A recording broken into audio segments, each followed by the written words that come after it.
Hey guys, welcome to this week of Kayak Bassing TV. Here's the deal. Some things are so good, you gotta do them twice. And this season, there's two things we gotta do twice. We gotta have Shane Phillips back, and we gotta hit the pads at Guntersville for some big old bucket miles. So we're knocking both of those out today. My buddy Ron Champion will join us a little bit later when he takes care of some household chores. But we're gonna get out there and see if we can get us a big old Bama bucket mile. Here, fishy, fishy, fishy, fishy.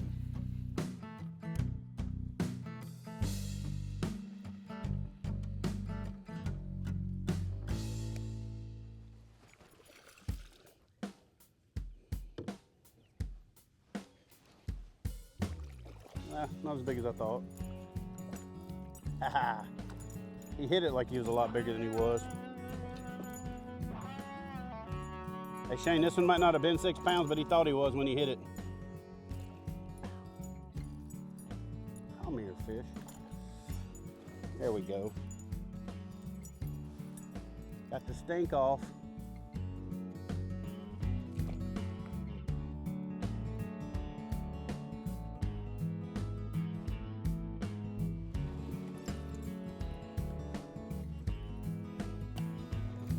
I wish these were bass. I mean, come on. Good thing we don't breed like that. You imagine you just standing at the Walmart waiting to check out and some dude goes Terry Tate office linebacker on you and you call that foreplay.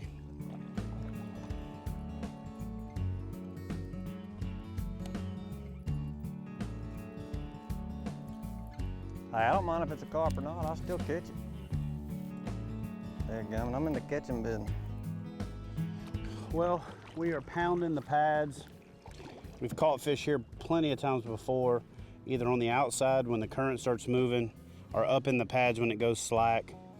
We've grinded the pads out, we've worked the outside edge, we've thrown the top water, but there are about 2,000 carp up in here spawning and banging around and erupting and wrestling and doing whatever it is carp do when they're spawning. But it looks like to me that they've got it pretty much shut down in here, so we're gonna go explore some places where there might not be a carp orgy going on.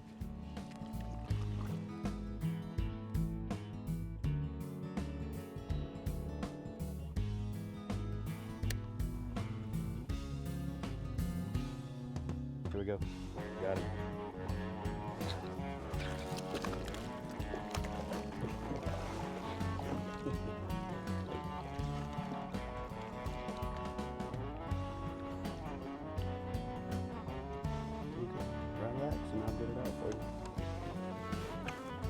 So one of the things I like to do in this, what I call scattered vegetation, I mean you got lily pad stalks, but there's not a complete undergrowth. I like to have the weight free sliding on a Texas rig. Throw it in there and drop my rod tip as soon as it hits. That allows the lure to hit the bottom. And then I raise my rod tip, which pulls the lure down to the weight. So you just kind of do that, pitch it in there, let the weight fall to the bottom, pull the lure down to the weight, hop it up, reel it, and do the same thing again. When you raise that weight up, as soon as you drop your rod tip again, it beats the lure to the bottom, and then the lure slowly pull down. And if one hits it, you can drop your rod tip, give it a little slack, then pop it. And that's exactly what I did right there. So don't always peg your weights. Sometimes that weight free sliding can be part of the presentation.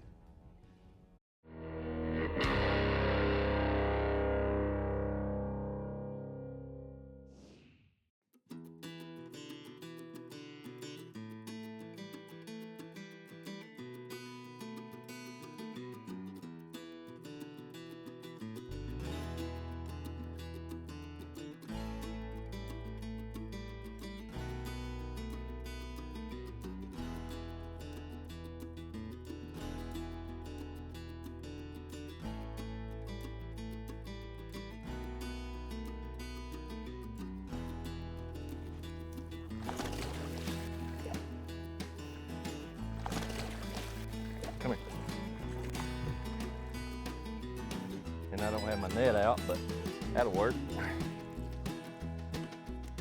So we pulled up on this point, and a local was kind enough to tell us that he was tired of catching fish on topwater. So we pull up in here and there's fish start busting everywhere. Ron made a cast, caught one. I made a cast, caught one. Now we're just watching for the fish to pop up. I'm blind casting with a shad wrap. I've had one hit it, but had one hit the popper right at the side of the boat. So it looks like what they're doing is they're running up and down this bank and pushing shad up shallow and mauling them. So we're gonna try to play a part of that.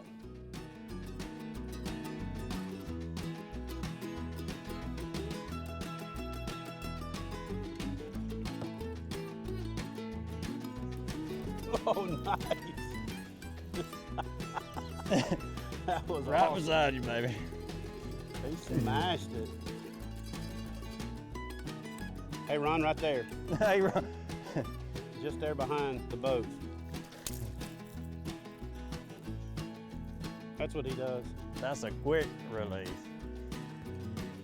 He's got really nice hands and he gets them manicured, so he don't like touching fish. I ain't got my lotion on my hands.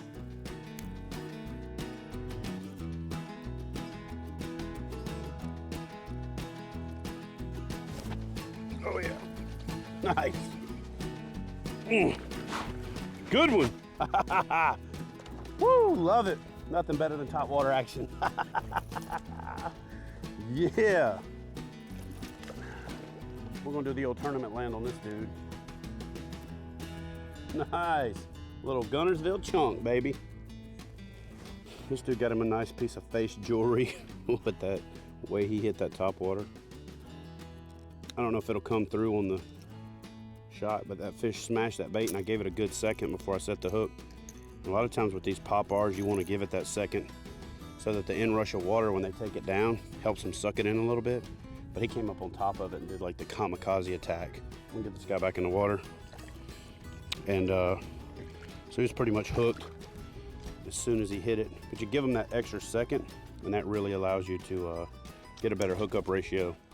And I fish a lot with my rod tip up. That way it builds in the hesitation.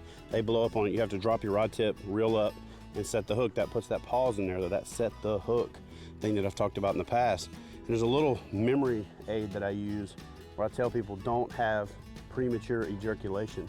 What I mean by that is don't jerk it before they have a chance to take it down. Because in the scenario where you jerk it before they have a chance to take it down, they're the ones that get off.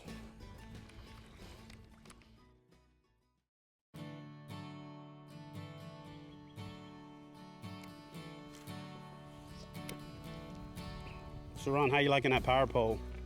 Oh man, that's a ticket right here. It's made a world of difference today. Wind swirling, blowing you around. Just mash a button, stake out, you're there. Yep, especially when you got these fish that are so spot specific and are blowing up. I know it. And if that wind's blowing you, being able to drop that pole down, lock yourself in position, make a couple casts. And that double tap feature, where you can just reach down, double tap it, and it'll run all the way down while you go back to fishing is awesome. Fish on. Nice. Keep talking. Nice. That's a good solid fish too, boy. That's a good one. Now put your power pole down so you don't get blown up in there and ruin the fishing for the rest of us.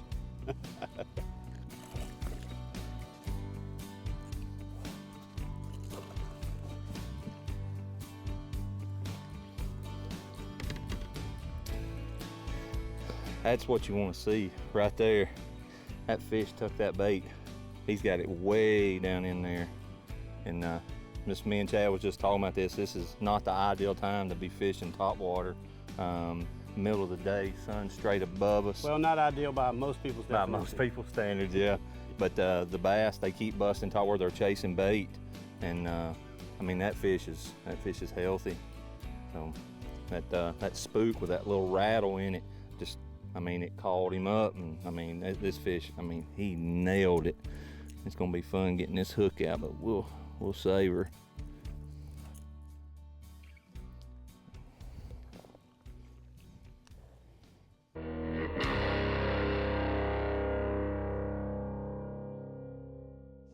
You know, we normally take a break in the show and tell you about the boat that we used for that episode and why.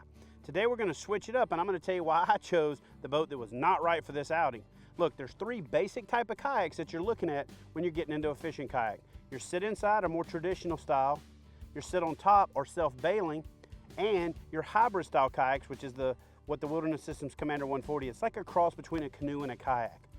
What you're looking for, especially if you're gonna fish areas where you could get swamped and the kayak is gonna have to be bailed out, is you're looking for a sit on top. Sit on tops are self-bailing. They're basically unsinkable. I don't want to jinx you like the Titanic, but the fact of the matter is, sit on top kayaks can take waves over the top. They can take splashing. You can paddle across some of the most treacherous water out there, and when the water comes in, it runs right back out. With a boat like the Commander or a traditional sit inside like the Pungos, if water comes inside the boat, you have to have some specialized skills and some specialized gear, especially if you capsize, to get back in the boat. You know, one of the paddles across one of the big areas, one of the big stretches of lake here, I had a pucker factor of about as maxed out as it can get, and I think Ron was white knuckling the paddle coming back across. You know, this is a great boat for backwaters. It's a great boat when you don't want scuppers catching on shallow stick-ups and shallow timber. But if you're gonna fish somewhere where you may take water over the top, you're gonna fish somewhere where that self-bailing is mandatory. Fish out of a self-bailing sit on top.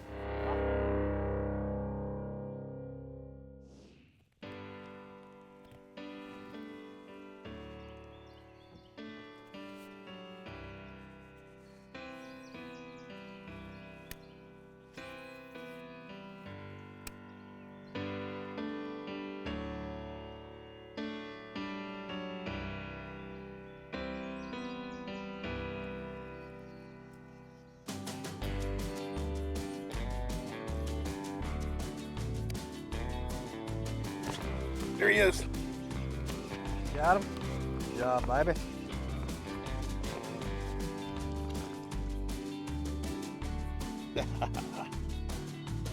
They are thumping that swinging hammer.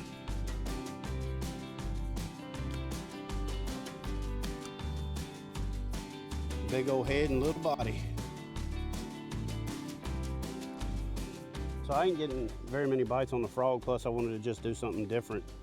So there's a lot of fish in here chasing bait. So I pulled out one of these 5-inch Power Team lure swinging hammers and just rigged it weedless on a 5/0 hook with a bullet weight in front of it. And I'm throwing it back in these pockets and pulling it through there. And I ain't made 5 casts on it, and I've done picked up 2 fish. So this thing is deadly. You can buzz it on the top and gurgle it. But what I did is I took my pliers and trimmed some of the bulk off the tail so I can swim it a little faster, run it through those little pockets and get that reaction bite.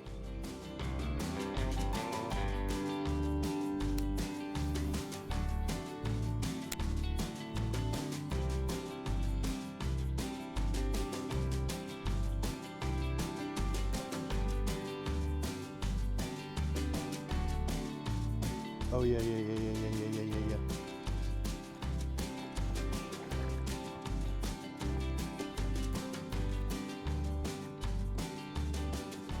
There he is. You got him. There's another one right behind him.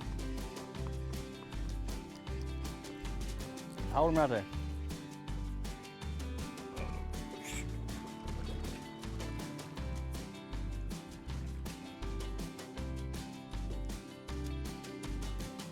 Damn.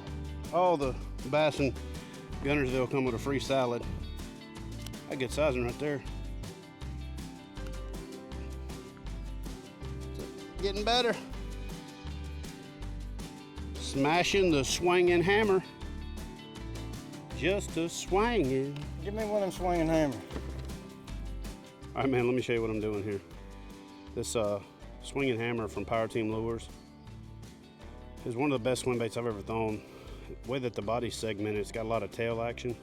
And I just rig it on an oversized, extra wide gap 5/0 mustad hook. I like putting a bullet weight in front of it because it's got so much lift. And you can throw it just like that. You know, just run that hook and just barely skin it. Well, when it's really skinny water like this and I want to move it pretty fast, I take my line clippers and I just take a little trim off the edge about like that. What does that do for it? It just gives it a little bit less resistance, and so I can reel it a little faster without it gurgling on the top. Now in the morning time, or if you're somewhere, you know, you're fishing and you want to run it on top, it's the best top water ever because it's soft. You can make it Don't gurgle. trim It's basically like a soft buzz bait. Yeah. But because that tail's so big, when I'm fishing like we're fishing right here, I like to trim that tail and take that top little piece off so that it can swing real fast, creates a lot of thump, a lot of vibration. And because of this color that I'm using, it's kind of a pearlescent, and it's got some glitter in it, puts off a lot of flash too. How big of a bullet weight? That thing is 1/16, 8 to a 16th ounce is all you need. I'm throwing tungsten, so it's a little smaller for the weight. I throw it on a real long rod so I can hold my rod tip up and reel it. And then if they blow up on it and miss it, you can drop it and that weight takes it to the bottom and they'll come back and hit it again.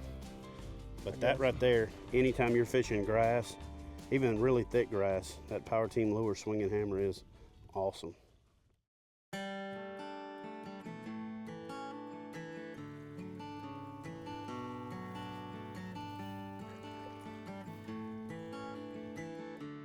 Hey guys, thanks for joining us this week. We hope you had a great time. Look, man, we got beat down by weather. We got beat down by the heat.